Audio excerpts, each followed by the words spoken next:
No one has died yet. No one has died yet. I know, right? Well, Nigerian info. My name is Ogbevire. It's a Monday. Strike. Threat of strike. Threat of no work, no pay. We'll talk about that. Resident doctors and the federal government. Starting now. This is the Morning Crossfire on 92.3 Nigeria Info.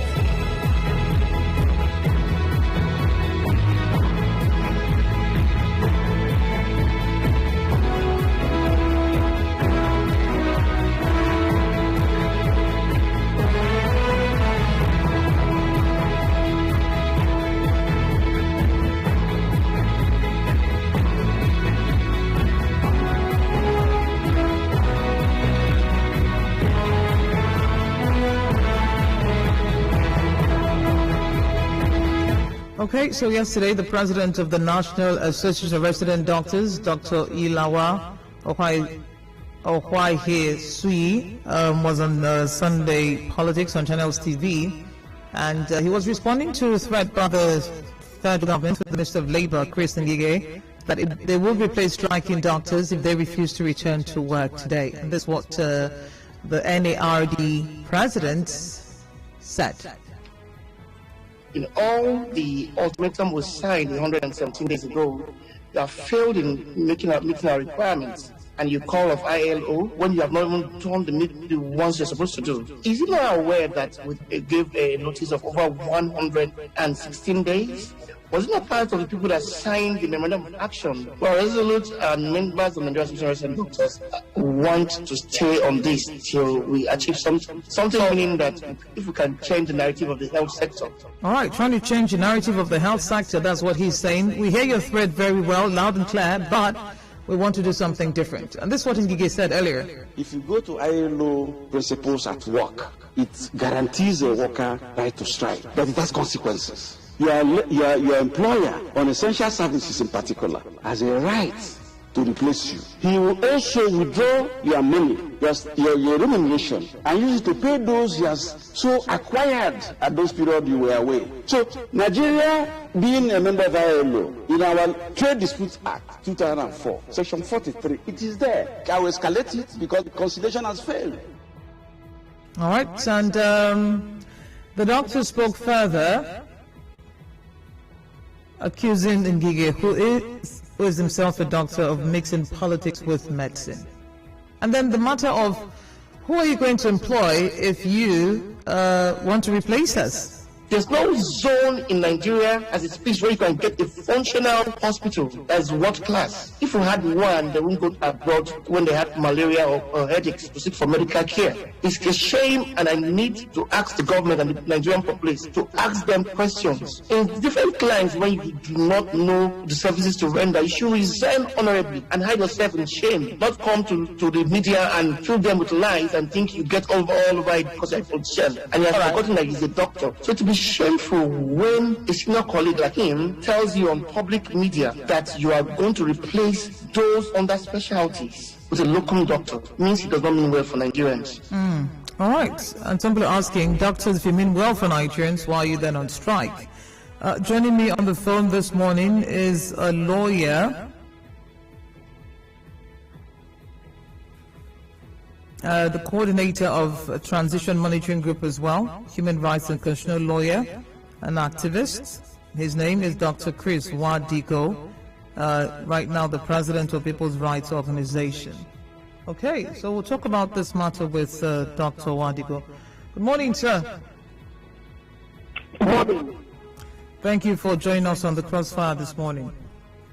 Okay, thank you for having me in this program. All right, so the minister on Friday said he had invoked Section 43 of the Labour Law, which states in part that for the period a worker withdraws his services, the government or his employers are not entitled to pay.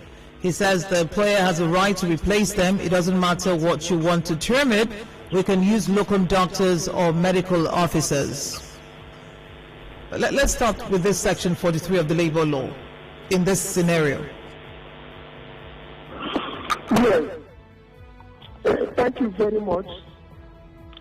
Now, the first issue is whether the striking resident doctors have actually withdrawn their service? And the answer is no. Now, what the resident doctors are asking for is simply for government to keep part of this agreement they voluntarily and freely entered into during the last strike. They're asking for the arrears of salary. They're asking to be treated with dignity, respect of the allowances. And of course, the justified increase in the hazard allowances, they're asking for 50% of it. Actually, under the relevant labor law, in fact, human rights law, indeed, the medical trained, qualified medical personnel and professionals and health officers are entitled to receiving domestically competitive salary. Okay. Yes, the domestically competitive salary. Because if you look at the training of medical personnel, which takes longer time, even getting the admission and all that, the medical personnel indeed can be described as Nigerian first 11, in terms of professionalism. And of course, when you look at the African Charter on Women and People's Rights that guarantees right to health to Nigerians, and in fact, even the Health Act, which also has imposed a duty on the government to provide health services, adequate health services to Nigerians.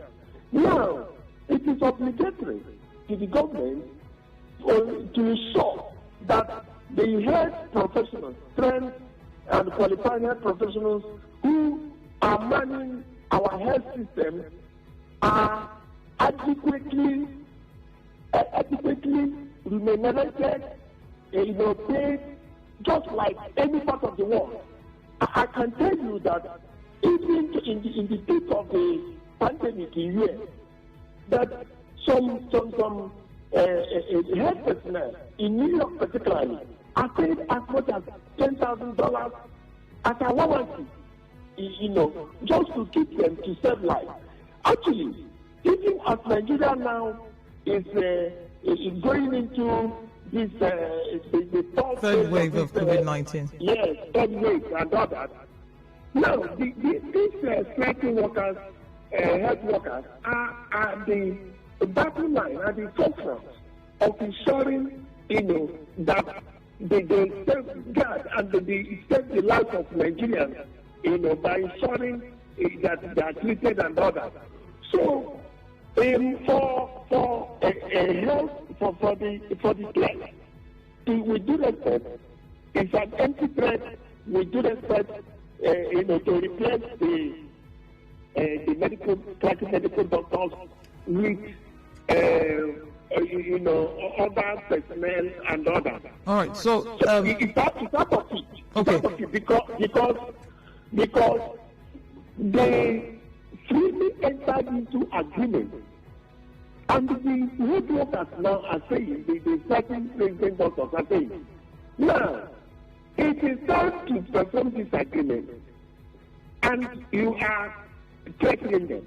It's totally unacceptable. Meanwhile, as we speak, the president of the Federal Republic of Nigeria is also taking a medical tourism in UK and others, and leaving the citizens very, very, very vulnerable, because even as this strike has commenced, a lot of lives are likely to be lost, because even people with emergencies are discharged and they decide to go home to die.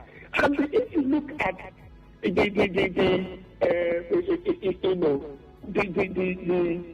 mortality rate in Nigeria, it's alarming as a result of abysmal neglect in the health sector. So now, Section 43 of the Labour Act indeed does not, it is so facto, apply in this case, because the government has not performed their responsibility. Okay. And their duty, which is imposed on them, to ensure that in a domestically competitive salary for this elect personnel are adequately, promptly, and consistently paid. A situation where these workers are being owed areas of their basic salary, and they're asking for increase in hazard allowance, which is also justified. So I don't think it is fair to treat our health personnel, who are saving our lives. And if you take the statistics of health workers, doctors that die during this COVID, you know that they are really making sacrifice. So this is a essential service which should not be toyed with. This is not the first time that being threatening and all that. So the issue of no work, nothing is even not strictly sensitive in our law, such policies are not in our law per se. So let the government pay and keep to the terms of the agreement they freely entered into and stop the declare. Because if the legislature pushes the government, it makes the government as if the government is not, it's not responsible with due respect. I mean, it's not responsible by reneging on the agreement they freely entered into. All right. It's unacceptable. So there's the matter of the federal government also giving a one-week ultimatum to the striking doctors to resume. What do you make of that? Now, the health sector is a very sensitive sector, and if you check at the human development index as to how lives are not valued in Nigeria, and the mortality rate is unacceptable. Now, the 1 week threat of them to go back to work and all that should not, it is unnecessary. The first question that should be asked is, striking workers, what are you asking for?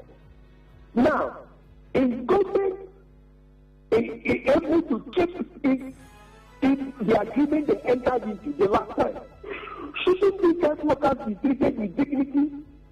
Are they really entitled to, hazard allowance they are asking for? Why should they be owed areas of salary? Now, both the Labour Minister, both the Minister of Health should actually see to how they can really come back to the negotiation table to actually keep to their terms of the agreement and to ensure that the domestically competitive salary is paid. And in fact, what we should look at is the long-time arrangement of seeing that, this strike, is stopped, especially in the health sector. Because it was not quite long ago when the same resident doctors, especially in the peak of the pandemic, when they went on strike, agreement was reached, keep the agreement. So giving them ultimatum about 1 week, is not acceptable. Now, Nigeria is purely a democratic country. It's not a military dictatorship.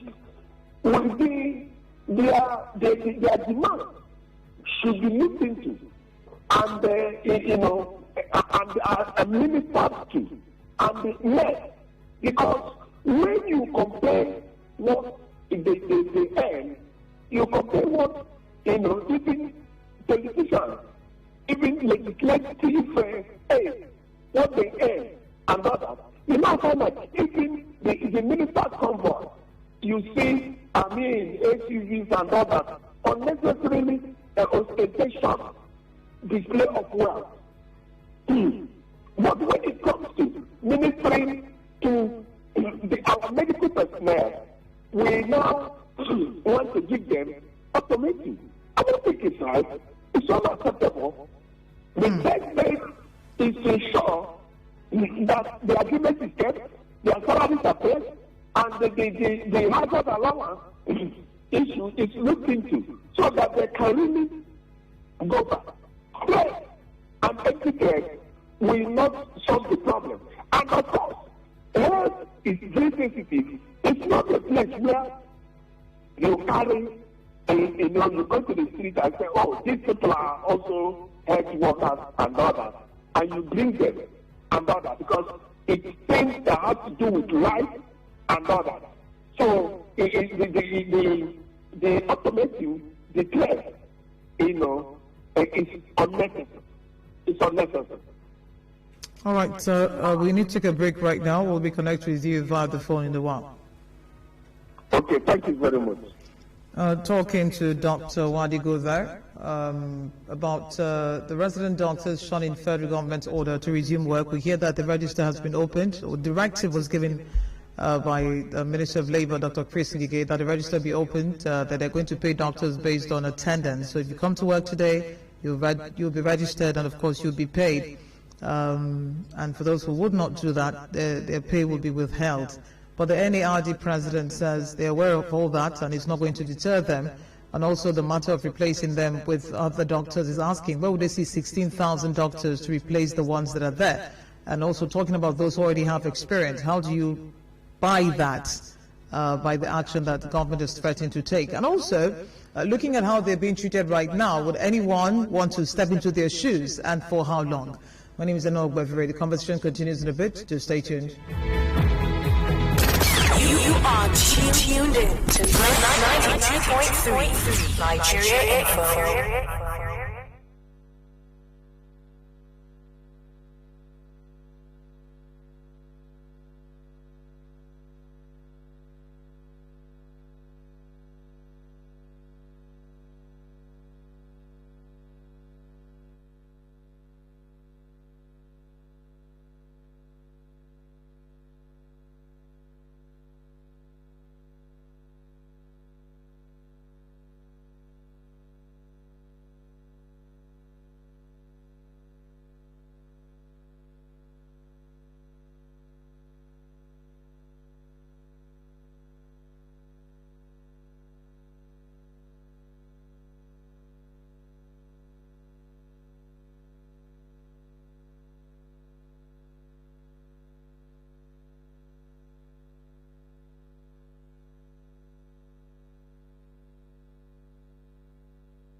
You are tuned in to 92.3 Nigeria Info.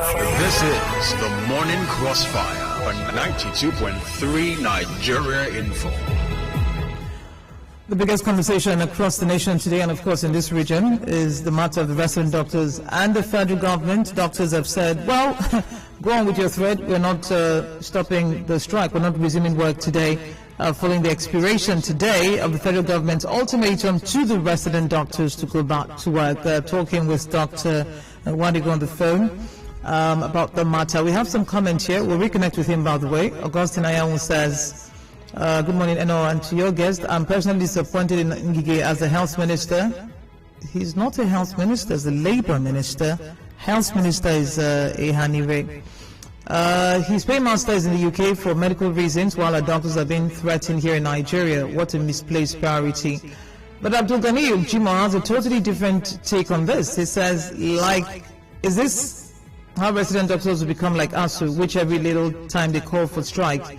Even some of their demands are within the state. It's high time they stop comparing the allowance with NAS or politicians. What about our gallant troops fighting insurgency or police allowance?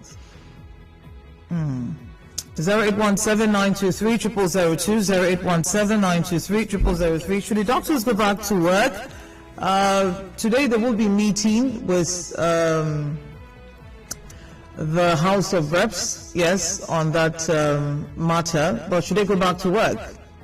And if the federal government wants to enforce the no work, no pay policy and get new doctors or local, replacements, should anyone take up that position? Local doctors, or medical officers, should they take up that position? David West is in Yenagua. Let's hear him. Good morning, David West. Okay, my simple take on this issue is the idea of invoking the spirit of no work, no pay. I do not think holds water here, because at the moment the doctors, the initial strike, they said they are suspending it. So for Ngige to bring in the court issue of no work, no pay will not hold water. Rather, what they should do is think of how to solve this problem once and for all. And also, if I may ask, the issue of health, if you look at it in the ground norm, the Constitution of the Federal Republic of Nigeria, it is under the concurrent legislative list. So that is to say, the states too are their own liberty to run whatever health system or health formula they want to run. Now, this issue in question, I also do know, affects and concerns the various states. What are the governors also doing in their own respect? Are we just looking at the NDG and the NRA when the governors are also involved in this matter? Oh, wow.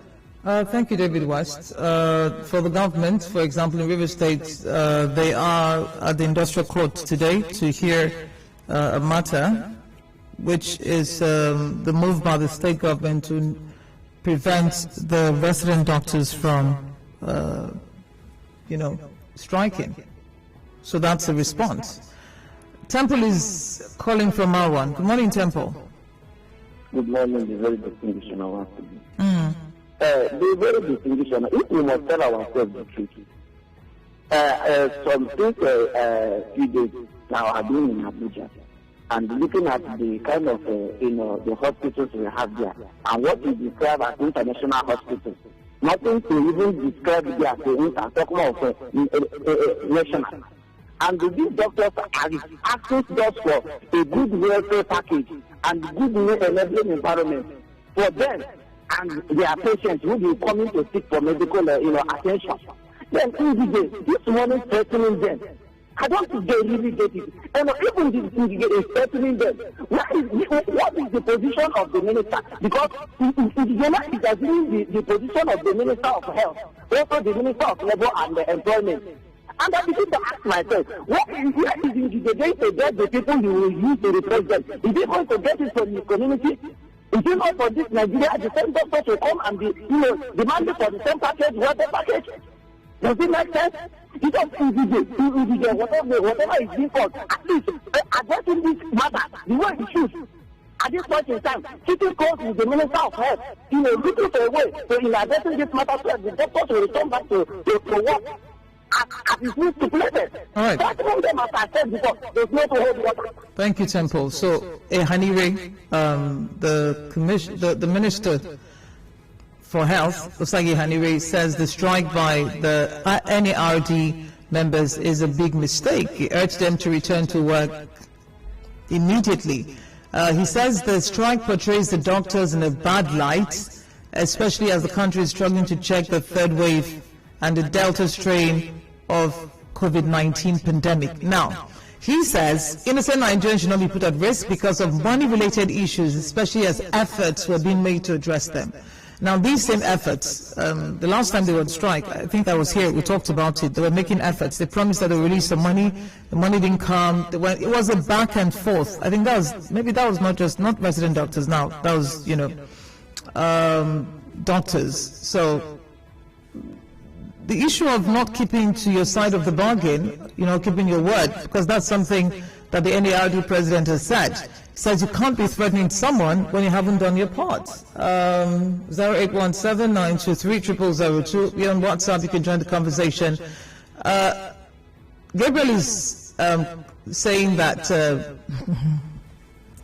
soldiers who have been and remain in front lines also compensated adequately. Our soldiers also compensated adequately like their counterpart elsewhere, yet their salaries are lower than that of doctors. What if they go on strike too? Are they not also professionals in their chosen field?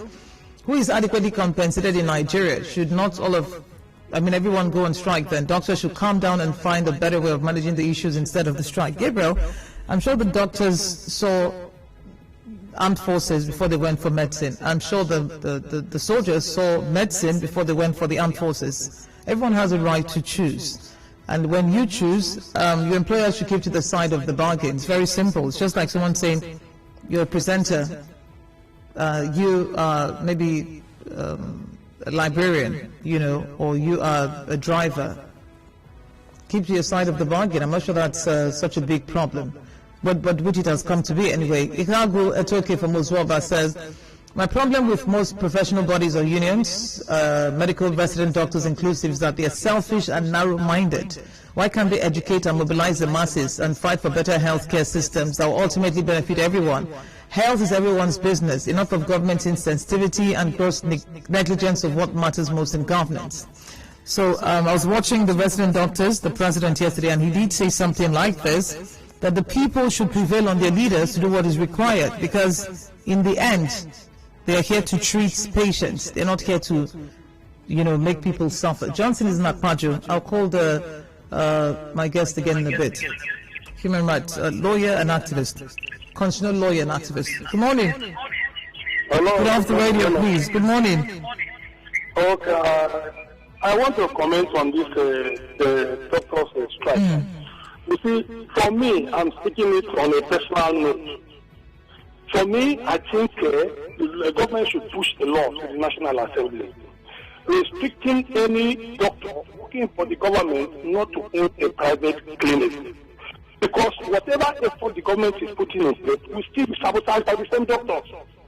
If the government puts some amount of money on ground to buy equipment and facilities or maybe machines to take care of the public in the public hospital, the same doctor would push those equipment to their private clinics and make their private clinics stronger than the public clinic. So for me, it's a high time that if you are going to work for government, face the government job as a doctor, and if you are going to run a private clinic the way it is done in the law area. If you are working as a private lawyer, face a private lawyer. If you are going to work for government, and be working for government, right, so that this sabotage will no longer exist, and government and doctor issue will end. That is the way I look at it. All right. Thank you. So, sir, the caller that just got off the phone was talking about sabotage, saying that the law should be enacted that prevents doctors from owning private clinics and, so they can focus and not sabotage the government's effort. How would you respond to that? we have to look at the law, as it is. The law is very, very clear, and the law in this area is essentially the National Health Act of 2014, number 8 of 2014. And I want to also draw our attention to section 45, 1, 2, and 3. Before we now start looking into establishment of, doctors establishing private clinics and all that, So now, the section 45, 1 of the National Health Act actually declares the health sector and the services provided as essential services. Now, Section 2 actually went further to say that on no account, should the government allow total disruption of the health service delivery, that can really lead to breakdown of the sector and all that. Now, this actually the subsection 3 actually impose a duty on the minister to apply all these level measures to ensure return to normalcy within 14 days in case there is a strike in this sector. Because the bottom line is that the health personnel, the trained professionals, the availability of human resources in this area is the most important thing that will lead to effective service delivery. Okay. Now, yes. Now, the issues, for instance, in Section 11 of the Act, it makes provision for basic health care provision fund. Before I come to the question, Section 11 of the National Health Act made provision for basic health care provision. And a provision fund is a fund. And 10% of that fund, 10% of that fund is to be used for development of human resources, training of qualified medical personnel to manage this area and others. By the way, under this Health Act, 1% from the Consolidated Revenue Fund is also invested in the health sector automatically, especially to provide the basic. Now, with all these provisions in place, because it is essential service, because they have to be paid domestically competitive salary, and the minister, it is incumbent on the minister to do everything reasonable to avert strike. And if it eventually occurs, the next thing is not a threat. It's to take reasonable steps to see that normalcy is returned, especially within 14 days. Okay. These are the responsibilities. Now, if for instance, if the caller who said, there has to be a law stopping the health personnel or the resident doctor from establishing a private clinic. Now, remember, it's a contractual issue. If there is need for such law and it is in place, it is optional, for the for the applicant, the resident doctor, to decide whether to work for the government or to work for themselves. As private practitioners. Right. It's a question of choice. Okay. Now, they have a right. For instance, if a medical personnel has a duty because he in most cases, they can have off-duty and, they will be on duty and they are on call and all that. If they use part of their off-duty days, to be in a private clinic, I don't think there's anything. It's a matter. It's their choice. It's choice they have to make. So if you make such laws and say, oh, they are sabotaging, before you can raise the issue of sabotage, now we would have been sure that government has performed its own obligations under the laws of paying salary. Is there any wisdom in owing arrears of salary to people who also are risking their lives to save lives? Okay.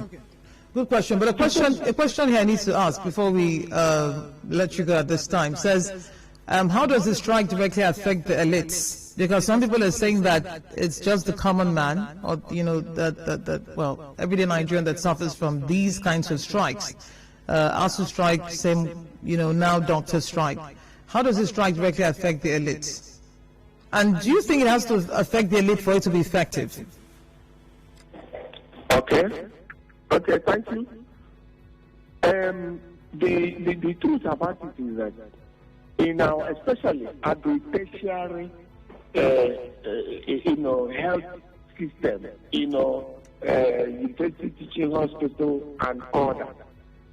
Now, both the common man, who also may have access to the primary health care center, cottage hospitals, and all that, the elite also, some of them also, have challenges that takes them to a federal medical center here, federal medical center here, federal medical center here, and all that.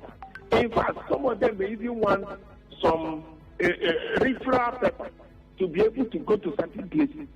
Now, when in most cases, where specialists are concentrated, and most of these tertiary health institutions, like federal medical centers, like teaching hospitals, all over Nigeria.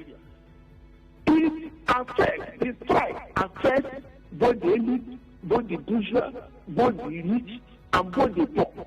Because in cases where, for instance, if an elite is traveling on the way, for instance, is traveling to Enugu, God forbid, there is an accident on the way, upon arrival, you now find that, we are not admitting patients, so we are on strike, and all that.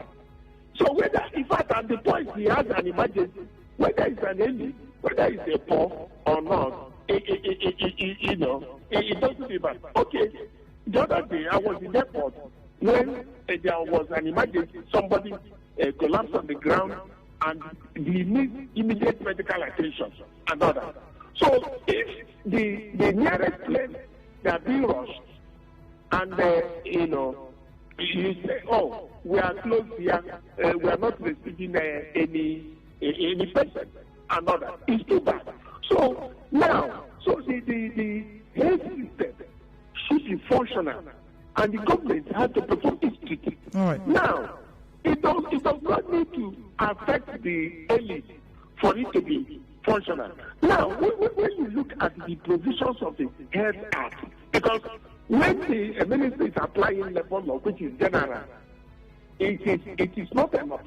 When you look at specifically, the Nigerian Health Act and others, it's only blessing and it poses a duty. So it is incumbent on government to actually ensure that they fulfill their obligations as duty bearer. They owe a duty to provide health care services to Nigeria, all right, whether they are rich or they are poor. So they should not renege on the agreement they have entered into. And we should actually appreciate the sacrifices of the healthcare givers, of the resident doctors who are saving lives, who are also risking their own life, who are also giving their own life, to save the life of Nigerians. I think this is the way to go. All right. Thank you very much, Dr. Chris Nwadigo, for your time. Thank you very much, and God bless you. Dr. Chris Nwadigo is of the People's Rights Organization, human rights and constitutional lawyer, civil society activist, former Southeast coordinator of Transition Monitoring Group. So the doctors have said that the minimum requirements for them to get to work, back to work, is that let the health requirements be functional. They're not doing enough, says the federal government or the Ministry of Health. They're not doing enough for the health sector to work. That they gave a strike notice 117 days. They gave a strike notice of 117 days. But we hear that they will be meeting with the House of Reps Committee on Health today. Let's see how that goes. And this is not the first time. We've seen how, you know, they get to this point, then they go to a committee meeting, that the committee prevails on the Ministry of Health and Ministry of Labor. You know, it's been a back and forth, and it seems as if we're not getting out of this anytime soon. All right. Let's see how those meetings go, and let's see what happens at the end of today. The federal government has said they will have to invoke the no work, no pay rule and get replacements, locum doctors and medical officers to do the work. But for how long? My name is Ogbevire. Thank you for joining the conversation. We're also keeping our eyes on some southeastern states to see how the IPOP sit at home is going to play out today. To stay tuned. Good morning.